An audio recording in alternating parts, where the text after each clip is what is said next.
पुरी जिलार प्रसिद्ध शैवपीठ बराल बालुंकेश्वर। ଏହି ମନ୍ଦିରର ଅନେକ ପରମ୍ପରା ମଧ୍ୟରୁ ପ୍ରତିବର୍ଷ ଆଶ୍ୱିନ ମାସ ଅମାବାସ୍ୟା ଦ୍ୱିତୀୟା ତିଥିରେ ଆୟୋଜିତ ହୋଇଥାଏ ବିଭୂତି ଖୋଳା ଉତ୍ସବ।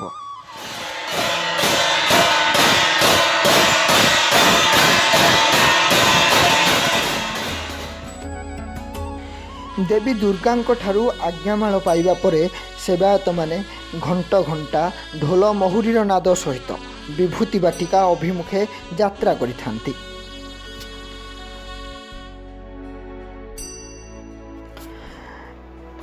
କିମ୍ବଦନ୍ତୀ କହେ, ବିଭୂତି ବାଟିକାରେ ଥିବା ବଟବୃକ୍ଷ ମୂଳେ ବାଲୁଙ୍କେଶ୍ୱର ସେବାୟତଙ୍କର ପୂଜାର୍ଚ୍ଚନା ପରେ ନାଗଦେବତାଙ୍କର ଆବିର୍ଭାବ ହୋଇଥାଏ ଏବଂ ସେଠାରୁ ନାଗଦେବତା ବାହାରି ମାଟି ଉପରକୁ ଚୋଟ ମାରିଥାନ୍ତି ଏବଂ ଏହାପରେ ବିଭୂତି ଖୋଳା ଯାଇଥାଏ।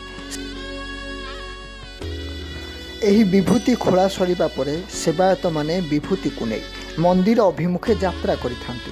ଏହାପରେ ଦଶହରା ପର୍ଯ୍ୟନ୍ତ ମନ୍ଦିର ପ୍ରାଙ୍ଗଣରେ ବିଭୂତିକୁ ଶୁଖାଯାଇଥାଏ। ଏହା ଶୁଖିଯିବା ପରେ ସେବାୟତମାନେ ଦଶହରା ଦିନ ପୂଜା କରିଥାନ୍ତି ଏବଂ ଏହାପରେ ବିଭୂତିକୁ ନେଇ ଭକ୍ତମାନଙ୍କୁ ନୂତନ ବିଭୂତି ବଣ୍ଟନ କରାଯାଇଥାଏ। ଆସନ୍ତୁ ଶୁଣିବା ଏହି ବିଭୂତିର ମାହାତ୍ମ୍ୟ ସମ୍ପର୍କରେ କ'ଣ କହୁଛନ୍ତି ସେବାୟତ ଯୁଧିଷ୍ଠିର ମହାପାତ୍ର। ବରାଳ ବାଲୁଙ୍କେଶ୍ୱରଙ୍କର ଆଶ୍ୱିନ ମାସ ଅମାବାସ୍ୟା ପ୍ରତିପଦା ଦ୍ୱିତୀୟା ତିଥିରେ କେତେ ମିନିଟ୍ କେତେ ସେକେଣ୍ଡ ଭିତରେ ବାହାରିବ ମନ୍ଦିରରୁ ମାଦଳା ପାଞ୍ଜି ବାହାର କରାଇ ଏଣୁକରି ନୀତି ନିୟମରେ ଆମେ ଯେତେ ସେବାୟତ ପୂଜାରୀ ସବୁ ପ୍ରଭୁଙ୍କର ଅଛୁ ଆମେ ମାଙ୍କର ଜୟ ଦୁର୍ଗା ମାଙ୍କର ଆଜ୍ଞାମାଳ ନେଇକରି ଶ୍ରୀ ବିଭୂତି ପଡ଼ିଆରେ ପହଞ୍ଚିବୁ। ଇଏ ହେଉଛି ତ୍ରେତୟା ଯୁଗର ଜିନିଷ।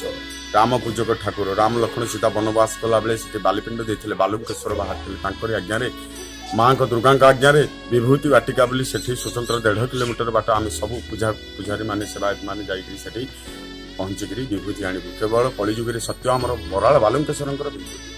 ଆଉ ସେଇ ବିଭୂତିକି 1 ବର୍ଷ ଭକ୍ତମାନଙ୍କୁ ବାଣ୍ଟିଥାଉ। ବର୍ଷକ ପରେ ପୁଣି ବାବାଙ୍କ ଆଜ୍ଞାରେ ପୁଣି ସେଇ ଠାକୁରଙ୍କ ନାଗସାପ ଚୋଟ ମାରିକିରି ସେଇ ବରାଳ ବାଲୁଙ୍କେଶ୍ୱରଙ୍କ ଆଜ୍ଞାରେ ସେଇଠି ବିଭୂତି ବାହାରିବ। ପୁଣି ସେ ପ୍ରଭୁଙ୍କ ମସ୍ତକ ଉପରେ ଲାଗିକରି ବର୍ଷ ସାରା ତାକୁ ବାଣ୍ଟୁ। 8ଗଡ଼ ରଜାଙ୍କର ଝିଅକୁ ପୁଅ କରିଯାଇଛନ୍ତି ବରାଳ ବାଲୁଙ୍କେଶ୍ୱର। ଶୁଖିଲା କାଠରେ ପଣସ ଫଳିଛି ସତ୍ୟବାଦୀ ପାଖରେ। ଶ୍ରୀ ବରାଳ ବାଲୁଙ୍କେଶ୍ୱର ହେଉଛନ୍ତି ବହୁତ ପ୍ରତ୍ୟକ୍ଷ ଠାକୁର। ଏଣୁକରି ଅନ୍ତର ଗୁଣରେ ଯିଏ ବିଶ୍ୱାସ କରି ସେ ଫଳ କାମନା ସିଦ୍ଧ ହୋଇଥାଏ। ସତ୍ୟବାଦୀରୁ କ୍ୟାମେରା ପର୍ସନ ଚନ୍ଦନ ଏବଂ ମିଲୁଙ୍କ ସହ ମୁଁ ଫିରୋଜ ବୋବାଲ।